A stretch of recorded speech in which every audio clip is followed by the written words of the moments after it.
Lorsque l'on parle du numérique, on évoque très souvent l'idée selon laquelle le numérique permettrait la différenciation pédagogique, disent certains, l'individualisation, disent d'autres.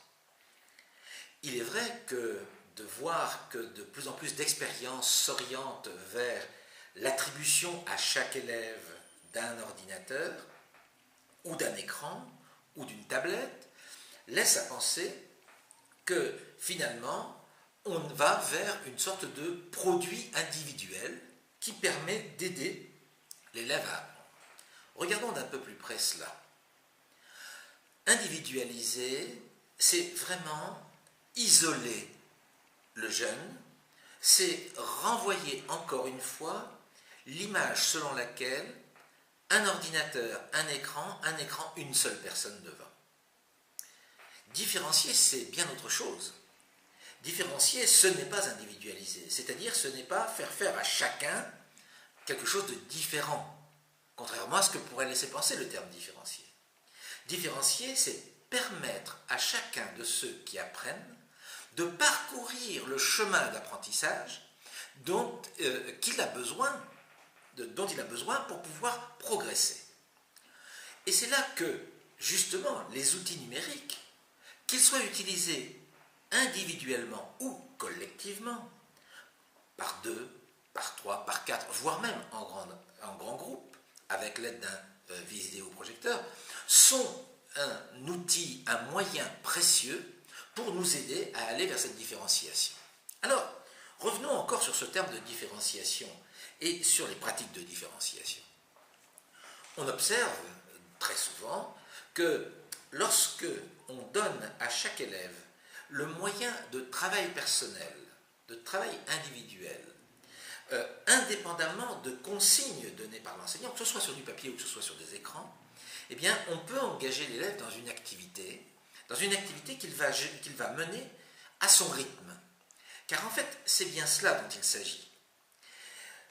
Quand je suis dans ma classe avec 25 à 30 élèves, permettre à chacun d'aller à son rythme est un petit peu compliqué, surtout si j'utilise des moyens traditionnels, des supports traditionnels, le tableau noir ou le tableau papier, ou simplement la trace écrite traditionnelle papier.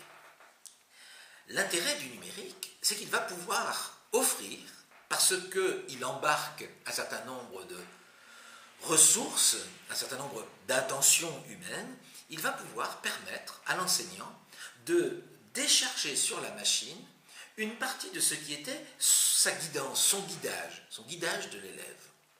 En faisant cela, l'enseignant va alors apporter dans l'espace de la classe le moyen à chacun des jeunes, voire aux petits groupes, d'avancer à leur rythme.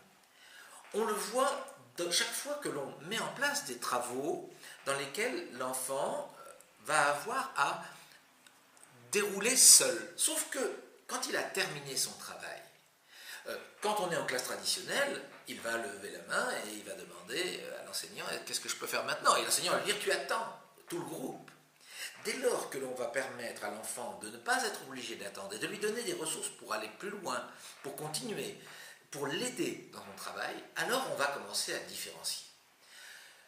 Pour terminer, différencier, ce n'est pas travailler seul devant l'ordinateur ou avec l'ordinateur ou devant une feuille de papier. Différencier, c'est aussi travailler en groupe. Car le chemin de celui qui apprend passe évidemment, nous le savons tous, par les interactions. Pas seulement les interactions avec l'enseignant, les interactions avec les autres élèves. On a beaucoup de situations pédagogiques dans lesquelles on peut, en s'aidant de l'ordinateur, mettre 2 ou 3 élèves autour d'une problématique dans laquelle l'ordinateur devient une sorte de vecteur du travail personnel de l'enfant. À ce titre-là, cela va permettre petit à petit de construire à l'intérieur de l'espace de la classe des dispositifs de différenciation qui amèneront les élèves à, par exemple, dans des activités de projet ou des activités de production ou des activités d'analyse et de problématisation, de pouvoir petit à petit avancer à leur rythme. Qu'en est-il à la fin de l'évaluation ? L'important n'est pas tant que l'élève ait ou n'ait pas réussi toutes tous les exercices qu'on lui a donné de faire, ou tous les savoirs qu'on souhaitait qu'il acquiert, mais c'est qu'au moins il ait pu parcourir le chemin dans cette direction. Et notre travail principal consiste à permettre aux enfants de suivre ce chemin et pour nous pouvons nous aider des moyens numériques et chercher à chaque fois que c'est possible de les mettre en œuvre, si c'est pertinent, pour justement aller dans le sens de cette différenciation.